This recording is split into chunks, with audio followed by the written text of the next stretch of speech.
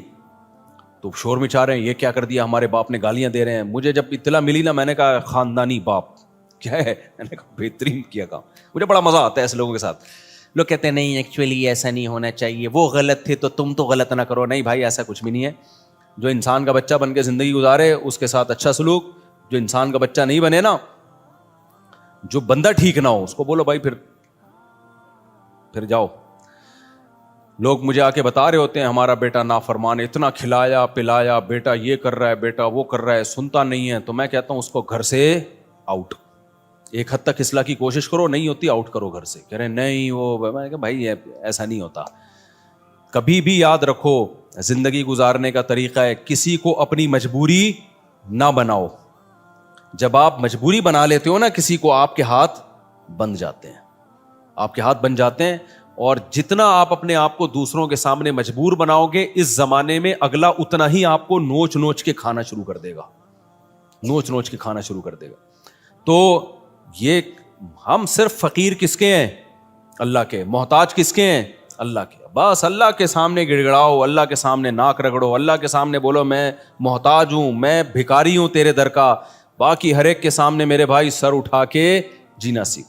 اور دیکھو مرد کی اللہ نے یہ فطرت رکھی ہے کہ اپنے ماتحتوں کے, آپ کے ماتحت اچھا سلوک کرے نا, آپ 20 گنا بڑھا کے اچھا سلوک کرو ان کے ساتھ. ہمارے حضرت مفتی رشید احمد صاحب رحمہ اللہ تعالیٰ کی طبیعت میں بے انتہا استغنا تھا, بہت استغنا. استغنا سمجھتے ہیں یعنی وہ اپنے آپ کو کسی کا محتاج نہیں بناتے تھے کبھی بھی. لیکن ہم نے دیکھا کہ ہمارے حضرت کی کوئی ذرا سی خدمت کر لینا, حضرت کو پتا چلتا تھا نا یہ دل سے خدمت نہیں کرنا چاہتا, حضرت کبھی بھی خدمت نہیں لیتے تھے اس سے. حضرت فرماتے تھے میرے محسنین صرف میرے ماں باپ ہیں اور میرے استاذ, اس کے علاوہ میں کسی کا احسان نہیں لیتا. ایسا سر اٹھا کے جیے ہمیشہ. لیکن ہم دیکھتے تھے اگر حضرت کی کوئی ذرا سی خدمت کر دے, بہت معمولی سی, اتنی دعائیں دیتے تھے, اتنی دعائیں, ہمیں شرمندگی ہوتی تھی, ہم نے کون سا تیر مار لیا بھائی, یعنی کیا کر لیا ہم نے, اتنی دعائیں, اتنا خوش اتنا خوش. یہ عزت دار لوگوں کی علامت ہوتی ہے کہ وہ کسی کے محتاج نہیں ہوتے. لیکن کوئی ان پر تھوڑا سا احسان کرے تو رپلائی میں وہ تھوڑا نہیں, وہ بہت زیادہ. کیونکہ احسان کے بدلے میں اگر آپ احسان نہیں کرتے تو اس کو استغنا نہیں کہتے, اس کو تکبر کہتے ہیں. استغنا الگ چیز ہے. دیکھو کچھ لوگ کیا ہوتے ہیں, کسی نے آپ کی خدمت کر دی ہے تو کون سا تیر مار دیا اس نے, ہمیں کسی کی خدمت کی ضرورت نہیں ہے. دیکھنے میں تو لگے گا آپ بہت اونچے ہیں, لیکن یہ اونچے نہیں, آپ کا کھوپڑی کیا ہو گئی ہے, آؤٹ. آپ میں تکبر ہے. بھائی کوئی خدمت ٹھیک ہے, آپ اس کی خدمت کے محتاج نہیں ہیں, لیکن اگر اس نے خدمت کر دی ہے نا تو آپ اس کو رپلائی ایسے دو کہ جیسے آپ کو بہت ہی اچھا لگا ہے, آپ کو ضرورت تھی. ہم نے بڑوں کو دیکھا ہے, تھوڑا سا آپ خدمت کریں گے تو رپلائی اس کا بہت اچھا. نبی صلی اللہ علیہ وسلم کی کیا سیرت ہے, حضرت ابو بکر نے نبی کا ساتھ دیا نا تو وہ نبی پہ احسان کیا, بولو نا کیا ہو گیا بھائی. حضرت ابو بکر نے جب نبی صلی اللہ علیہ وسلم کو لوگوں نے مکہ سے نکالا تو کس نے ساتھ دیا, ابو بکر نے. غار میں کون ساتھ تھا, ابو بکر. حالانکہ اصل میں یہ نبی کا احسان تھا حضرت ابو بکر پہ. بھائی اس خدمت کی وجہ سے نبی کی تو اللہ نے ویسے ہی مدد کرنی تھی, یہ تو نبی نے ابو بکر کو اپنی خدمت کا موقع دے دیا رضی اللہ عنہ کو, تو یہ نبی کا کس پر احسان ہے. ابے بھائی کوئی اتنے پیغمبر کسی کو اپنی خدمت کرنے دے دیں تو یہ تو پیغمبر کا ان پر احسان ہے, جس سے انسان کو عقیدت محبت ہوتی ہے. انسان کہتا ہے نا مجھے آپ تھوڑی سی خدمت کرنے دے دیں, آپ کا مجھ پر بہت بڑا احسان ہوگا, کہتے ہیں نا لوگ, اور باقی سمجھتے بھی ہیں کہ بھائی اس کو ہماری خدمت کی کیا ضرورت ہے. تو قرآن میں اللہ نے فرمایا بھی کہ اگر تم نبی کی مدد نہیں کرو گے, اللہ تو اپنے نبی کی مدد کرے گا, آخری نبی ہے, آپ کا دین تو غالب ہو کے رہے گا. لیکن نبی نے ابو بکر کو کیسا صلہ دیا, فرمایا میں نے ہر شخص کی خدمت کا دنیا میں بدلہ دے دیا ہے سوائے ابو بکر. یہ مبالغہ ہے, ورنہ ایسا کیسے ہو سکتا ہے. نبی کی برکت سے ابو بکر کو ایمان ملا, لیکن آپ صلی اللہ علیہ وسلم نے سکھایا ہے. پھر فرمایا لو کنت متخذا خلیلا لاتخذت ابا بکر خلیلا, اگر میں کسی کو جگری دوست بناتا تو ابو بکر کو بناتا. خلیل کا مطلب بہت ہی, فرمایا میرا خلیل اللہ کے سوا کوئی, خلیل بنانے کی اجازت ہوتی ابو بکر کو بناتا. کتنا اپریشیٹ کیا آپ صلی اللہ علیہ وسلم نے. حضرت معاذ ابن جبل, انہوں نے نبی کی خدمت کی, نبی کا ساتھ دیا جنگوں میں, کیسا صلہ نبی نے دیا. آپ صلی اللہ علیہ وسلم نے کیا فرمایا, انی احبک فی اللہ, اے معاذ میں تجھ سے اللہ کے لیے محبت کرتا ہوں. جس سے آپ کو محبت ہونا, صحابہ کو پیغمبر سے کس قدر محبت تھی. پیغمبر کی زبان سے جب یہ لفظ نکلا ہوگا تو صحابی کی کیا کیفیت ہوئی ہوگی آپ سوچو. جب انہوں نے یہ سنا نا تو رونے لگے. تو کیا یہ نبی اپریشیٹ کر رہے ہیں, حوصلہ افزائی کر رہے ہیں. حضرت خالد ابن ولید رضی اللہ تعالیٰ نے جب جنگ جتوائی ہے تو آپ نے کیا فرمایا, سیف من سیوف اللہ, اللہ کی تلواروں میں سے ایک تلوار. یہ نبی کی سیرت سے ہمیں پتہ چلتا ہے کہ نبی کے ساتھ کسی نے تھوڑا کیا تو نبی نے رپلائی میں بہت بڑھا کر اس کا بدلہ دیا ہے. تو اس لیے جو خاندانی لوگ ہوتے ہیں نا, عزت دار لوگ ہوتے ہیں, وہ ہمیشہ سر اٹھا کے جیتے ہیں. وہ کسی کی خدمت کے محتاج نہیں ہوتے. وہ سسرال کے جہیز کے محتاج, بولتے کیوں نہیں بھائی, نہیں ہوتے.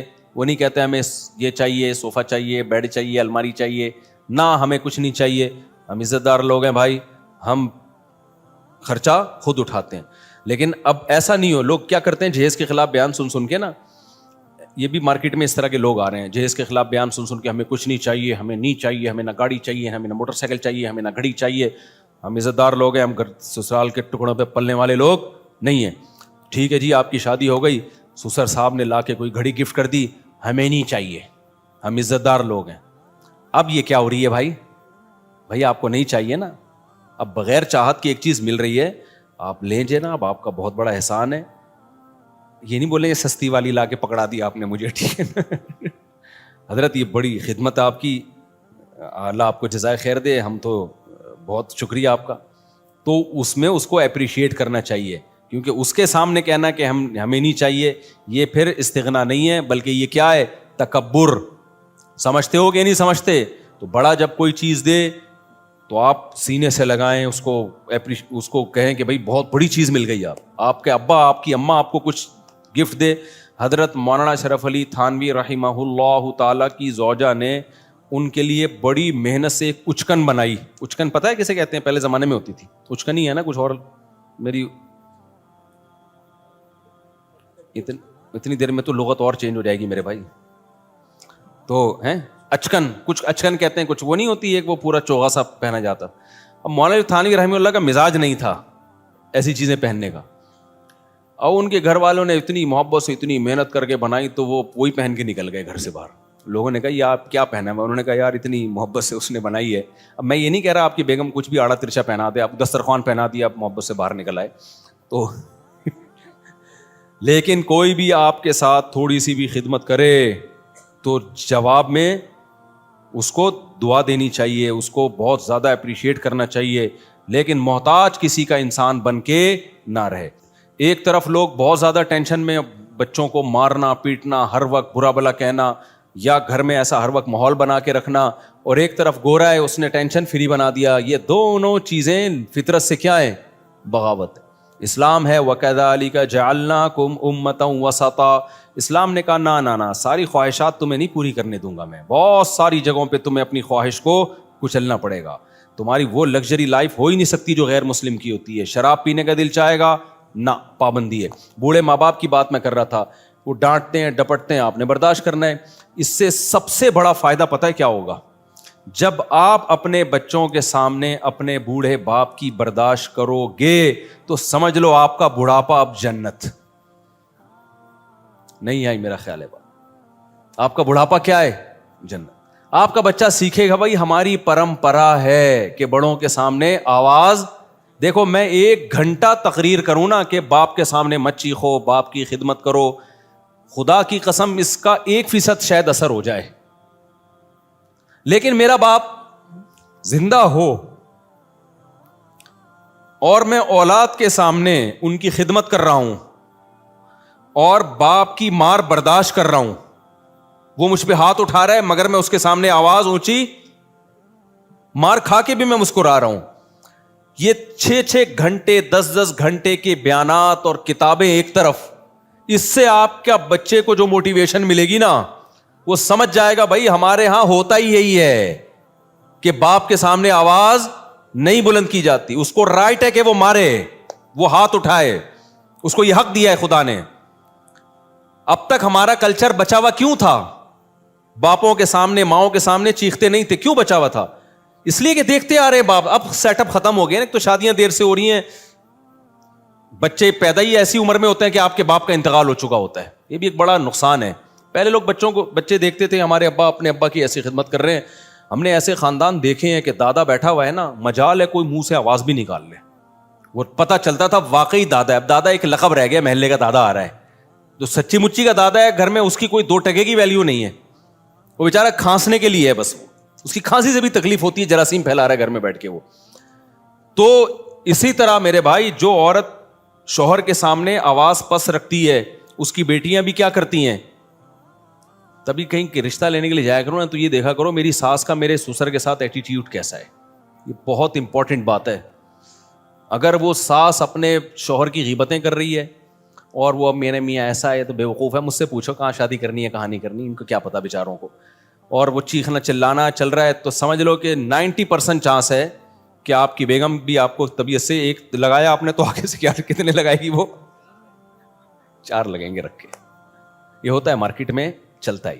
تو یہ تو ماحول ہے بھائی. نبی صلی اللہ علیہ وسلم کے, دیکھو میں جب نیا دین کے علم کی طرف آیا نا, تو مجھے بہت زیادہ اشکال ہوتے تھے کہ نبی صلی اللہ علیہ وسلم نے ہر چیز زبان سے بتا کے لکھوا کے چلے کیوں نہیں گئے. آپ بتا دیتے پڑوسیوں کے یہ حقوق ہیں, گھر والوں کے یہ حقوق ہیں, فلانوں کے یہ حقوق ہیں, یہ حقوق ہیں, پوری زندگی ایک مرتب کر کے چلے جاتے. نہ فقہ جو مرتب ہوا ہے نا, پیغمبر کی سیرت سے ہوا ہے, پیغمبر سے عمل کروایا گیا ہے. کیونکہ نبی کا کام صرف مسئلہ بتانا نہیں ہے, مسئلے پہ شریعت پہ لوگوں کو چلانا ہے. چلانے کے لیے ضروری ہے کہ صحابہ آپ کو خود چلتا ہوا دیکھیں اس پہ. تبھی تو اللہ نے فرشتے کو نبی بنا کے نہیں بھیجا. فرشتہ اگر نبی بن کے آتا نا تو پتہ کیا کہتا, جب رمضان کا چاند نظر آئے تو روزہ رکھ لینا, اور جب عید کا چاند نظر آئے تو روزے چھوڑ دینا. بس بھائی ہم کہتے ہیں نہ یہ اس کو تو نہ رمضان کی اس کی صحت پہ کوئی فرق پڑتا ہے نہ شوال, لیکن صحابہ دیکھ رہے ہیں یار نبی صلی اللہ علیہ وسلم کیسے روزے پہ روزے رکھ رہے ہیں. تو جب تک انسان کا عمل سامنے نہیں ہوتا موٹیویشن نہیں ملتی ہے. دیکھو میں ایک اور مثال دیتا ہوں. صلح حدیبیہ کے موقع پہ مشرکین مکہ نے صحابہ کو عمرہ کرنے سے روک دیا. اب عمرے کا احرام باندھا ہوا ہے سب نے. آپ کو مسئلہ پتا ہونا چاہیے کہ جب ہم عمرے کا احرام پہن لیتے ہیں, لبیک اللہم لبیک کہہ دیتے ہیں, تو جب تک طواف اور سعی نہ کر لیں وہ احرام اتارنے کی اجازت بولو نہیں ہے. بالکل ایسے جیسے تکبیر تحریمہ کے لیے نیت باندھ لی نا, تو جب تک 2 رکعتیں پڑھ کے سلام نہیں پھیرو گے آپ کو نیت توڑنے کی اجازت نہیں ہے, گناہ ہے نیت توڑنا. تو ایسے ہی احرام جب ایک دفعہ باندھ لیا جائے نا, تو جب تک عمرہ نہ ہو جائے آپ اس احرام کو نہیں کھول سکتے. تو صحابہ احرام میں بیٹھے ہوئے ہیں, مشرکین نے آپ کو منع کر دیا, معاہدہ کیا کہ بھائی اگلے سال آنا آپ عمرہ کرنے, اس سال نہیں کر سکتے آپ. تو اب صحابہ پریشان, پہلے موت پہ بیعت کر چکے ہیں 1400 صحابہ کہ ہم لڑیں گے ان سے. تو موت پہ بیعت بھی ایسے جذبات بنے ہوئے ہیں, بھائی ہم نے تو ان سے لڑنا ہے, موت پہ بیعت کر کے تیار بیٹھے ہوئے لڑائی کے لیے. اب شرطیں ساری کافروں کی مان رہے ہیں, اور پھر مزید شرط یہ کہ عمرہ کرے بغیر احرام بھی کھول دو آپ, یعنی سر منڈا لو پہلے ہی اور احرام کھول کے دم دو.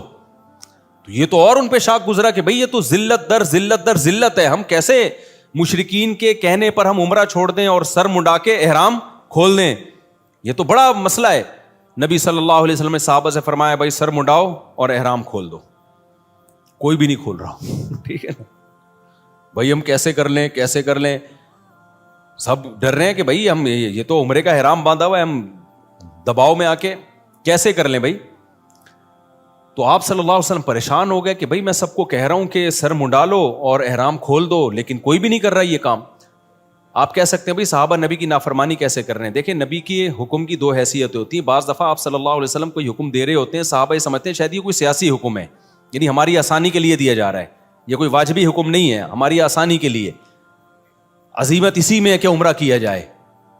ہوتا ہے نا بعض دفعہ آپ کسی کو اجازت دیتے ہیں, چل بھائی چھٹی کر لے تو, آج تو چھٹی کر لے. وہ ٹیچر چاہتا ہے کہ سبق ہو لیکن کہتا ہے کر لے چھٹی, تو طالب علم کہتا ہے نہیں سر ہم پڑھیں گے. ایسے ویسے مارکیٹ میں ہے نہیں, لیکن ایک مثال دے رہا ہوں میں. تو اور اتنے اچھے ٹیچر بھی نہیں ہے کہ آپ کا چھٹی کرنے اور کیا نہیں پڑھو, وہ بھی کہتا ہے جا. کراچی میں تو ایک بوند برسنے سے پہلے ہی 1 مہینے کی اسکول کی چھٹیاں ہو جاتی ہیں. ابھی 2-4 بوندیں اور پڑ گئی تو 6 مہینے کی چھٹی. خیر, تو نبی صلی اللہ علیہ وسلم کو پھر حضرت صفیہ نے مشورہ دیا, آپ کی زوجہ نے فرمایا یا رسول اللہ آپ ان لوگوں کو آرڈر نہ کریں, آپ سر منڈا لیں, احرام کھول لیں بس. تو نبی صلی اللہ علیہ وسلم نے کیا کیا, سر منڈایا, احرام کھول دیا اپنا. جیسے ہی نبی نے کیا سب نے سر منڈا کے کیا کر لیا. اس سے پتا چلتا ہے نبی کی بھی اسپیچ اثر نہیں کر رہی ہے. آپ پریشان ہو گئے بھائی یہ مان کیوں نہیں رہے میری بات, لیکن جیسے ہی عمل کیا ہے نا ایک دفعہ بھی. اور مشورہ کس نے, آپ کی زوجہ نے دیا کہ حضرت صفیہ نے, کہ آپ نہ بولیں لوگوں کو, آپ صرف یہ کام کر لیں, آپ سر منڈا لیں اپنا اور آپ احرام کھول دیں. جیسے ہی کیا سب نے فوراً. تو اس سے صاف پتہ چلتا ہے بھائی آپ 1-2 گھنٹے کی تقریریں کرتے رہیں اثر نہیں ہوتا. آپ اپنے گھر کا ماحول بنانا چاہتے ہو نا, خود کیا بن جاؤ, انسان کے بچے بن جاؤ, صحیح ہے نا. ماحول آہستہ آہستہ سیٹنگ پہ آنا شروع ہو جائے گا. اپنے بڑوں کی خدمت کر کے دکھاؤ, اپنے بڑوں کو رسپیکٹ دو, اپنے بڑوں کا احترام کرو. آج ہو کیا رہا ہے, مائیں اپنے بچوں کے سامنے نا بچوں کے چاچو کی غیبتیں کر رہی ہوتی ہیں. تمہارا تو چاچو ایسا ہے, تمہارا تو باپ ایسا ہے, تمہارے باپ سے. ایک صاحب مجھے کہنے لگے 40 سال ہو گئے میری اپنی بیگم کی خدمت کرتے ہوئے, بیگم بچوں کے سامنے کہہ رہی تھی تیرے باپ نے ہمیں دیا کیا ہے. اچھا بس ختم, تمہارے باپ نے جو ہے نا کیا ہمیں کچھ بھی نہیں. تو میں نے کہا پھر آپ کیا جواب دیتے ہیں؟ کہہ رہے میں کہتا ہوں میں معذرت چاہتا ہوں بیگم, میں آپ کی صحیح خدمت. کیونکہ اگر وہ بچوں کے سامنے کہہ دے نا کہ یہ غلط کہہ رہی ہے تو ایک جنگ چھڑ جائے گی. کیا ہو جائے گا, بچے دیکھیں گے اماں ابا ہمارے دونوں کیا ہیں, فائٹر ہیں. تو وہ صاحب کہتے ہیں میں فائٹ سے بچنے کے لیے کیا کہتا ہوں کہ ایکسکیوز کرتا ہوں, میں نے 40 سال آپ کی خدمت جیسی خدمت کرنی چاہیے تھی کائنڈلی وہ خدمت نہیں کر سکا. تو اب پتہ نہیں کون اس پہ صحیح تھا کون غلط تھا, واللہ عالم. بہرحال تو مائیں بعض دفعہ یہ کر رہی ہوتی ہیں بچوں کو باپ کے بارے میں, تمہارا باپ ایسا, تمہاری, اور باپ بعض دفعہ ماں کے بارے میں, تمہاری ماں ایسی. تو خوب سمجھ لو یہ بچہ نہ باپ کا رہے گا اور نہ ماں کا رہے گا. مائیں سمجھ رہی ہوتی ہیں یار ایک اور واقعہ میرے سامنے آیا ہے, خون کے آنسو رونے کا دل کرتا ہے. ایسے واقعات بھی آتے ہیں, ماں بیمار ہوئی ہے نا, اب بچہ ماں کی زیادہ خدمت کر رہا ہے تو باپ کو غصہ آ رہا ہے. باپ بیمار پڑا ہوا ہے, بچہ باپ کی بہت خدمت کر رہا ہے تو ماں کو غصہ آ رہا ہے کہ کیوں ابا کو اتنا کیوں فری کرایا ہوا ہے. بس اعتدال سے رہو, زیادہ غلام بننے کی کوشش. یار تو اپنا بڑھاپا دیکھ لے بھائی. جو بچہ تیرے شوہر کی خدمت کر رہا ہے بیماری میں, جس کو تو کہہ رہی ہے مکھن لگا رہا ہے, چاپلوسی کر رہا ہے, چمچا بنا ہوا ہے, تو خوش ہونا چاہیے کہ کل وہ تیری بھی کرے گا ایسی خدمت. اس کو اس سے باغی بنا رہی ہیں. کتنا بڑا جرم ہے یار, کیسے بے وقوف لوگ ہیں کہ نہیں ہے. تو اس لیے صبر کا مطلب کیا ہے, اللہ نے جو کہا نا کہ صبر کرو, صبر, ان الانسان خلق ہلوعا, انسان جلد باز ہے, اس میں صبر نہیں ہے. تو یہ جو غیر مسلموں میں بے صبری پیدا ہوئی ہے نا, خودکشیاں, وجہ اس کی ہے کہ ان کی زندگی میں پابندیاں ختم. جب پابندیاں ختم تو یہ ان میں صبر کا مادہ ہی ختم ہو جاتا ہے. ذرا سی ٹینشن آئی, اور ٹینشن ان کی ریلیشن خراب والی ٹینشن ہوتی ہے. سب مادہ پرست بن گئے ہیں, ذرا سا پیسہ گیا تو سب کچھ گیا. یار بچہ 18 سال کا ہوتا ہے تو باپ کہتا ہے کہ کرایہ دے میرے گھر میں رہنے کا, سمجھ رہے. بچہ 18 سال کا ہوا نا تو باپ کہتا ہے تیرے باپ کا گھر نہیں ہے, ٹھیک ہے, کیا دے گا, کرایہ دے گا. اتنی مادہ پرستی جو سوسائٹی میں آ گئی ہو تو خودکشیاں نہیں ہوں گی کیا وہاں پہ؟ ریلیشن صرف کتے سے اور پیسے سے بس. تو میرے بھائی اپنے سسٹم کو بچاؤ. اللہ نے ہمیں بہت ساری پابندیاں لگائی ہیں, بہت ساری ٹینشنیں دی ہیں. نظر کی حفاظت کی ٹینشن, باپ اور ماں کی برداشت کرنے کی ٹینشن, بیوی کی کڑوی کسیلی برداشت کرنے کی ٹینشن. عورت کو حکم دیا, شوہر الٹا سیدھا ہے, کوئی بات نہیں بھائی, میاں ہے نا, سرپرست ہے, تھوڑا سا برداشت کر لو. غلط کیا اس نے تھپڑ لگا کے, لیکن لگا دیا تو آگے سے رپلائی مت کرو ورنہ تمہارا ہی نقصان ہوگا اس میں. تو یہ جو پھر رمضان کے روزوں کی ٹینشن, شراب سے بچنے کی ٹینشن, یہ بہت ساری ٹینشنیں کیا کرتی ہیں, ہمارا جو امیون سسٹم ہے اس کو کیا کر دیتی ہیں, بوسٹ. پھر کبھی زندگی میں کوئی ٹینشن آئی تو اتنی ساری ٹینشنیں جھیلی بھی ہوتی ہیں کہ یہ ٹینشن ہمیں ہلکی لگتی ہے. بالکل وہ ایک جو بدماش تھا نا سعودیہ کے جیل سے چھوٹ کر آیا, مجھے اپنا واقعہ بتا رہا تھا, انڈیا میں بڑی بدماشیاں اس نے کی ہیں. کہہ رہا میں نے انڈیا میں اتنی جیلوں میں مار کھائی ہے کہ ایک دفعہ سعودی عرب میں پکڑا گیا تھا, تو جب وہ مجھے مار رہے تھے تو مجھے ایسا لگ رہا تھا گدگدیاں ہو رہی ہیں مجھے. میں نے اس کو پوچھا نا یار تجھے اتنا مارا تو نے راز اگلا کیوں نہیں؟ وہ اپنی کمپنی کو بدنام نہیں کرنا, وہ یہ نہیں بتا رہا تھا میں فلاں کمپنی کا آدمی ہوں, کمپنی سے وفا کی اس نے. دیکھو اس نے کہا کہ اگر میں نے بتا دیا نا فلاں کمپنی کا ہوں تو کمپنی کا تو قصور تھا نہیں, لیکن کمپنی بدنام ہوتی اس کا کاروبار بیٹھ جاتا. کہتا ہے میں نے کہا میں کمپنی کا ملازم ہوں, مار کھاؤں گا, کمپنی کو بدنام نہیں کروں گا, جو میری غلطی ہے میری ہے, میں کمپنی پہ کیوں ڈالوں. اتنی مار کھائی لیکن منہ سے اگلا نہیں. میں نے کہا کیسے برداشت؟ کہہ رہے ہم عادی ہیں. لیکن اس کا فائدہ کیا ہوا برداشت کا؟ کمپنی کے اونر کو جب پتا چلا نا یار اس نے اتنی مار کھائی ہماری کمپنی کو بدنام نہیں کیا, انہوں نے کمپنی نے اس کو پارٹنر بنا دیا اپنا. اب وہ ارب پتی ہے, وہ کروڑ پتی ہے وہ آدمی. سمجھتے نہیں ہو میرا خیال ہے بات.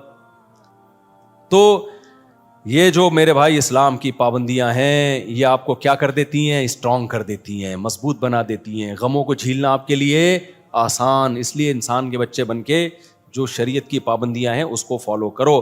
وقت چونکہ پورا ہو گیا ہے, مجھے اندازہ ہی نہیں تھا کہ اتنی جلدی وقت پورا ہو جائے گا. تو نماز کے بعد انشاءاللہ سوال جواب کا سیشن ہوگا, جو بیٹھنا چاہیں بیٹھ سکتے ہیں, جانا چاہیں جا سکتے ہیں.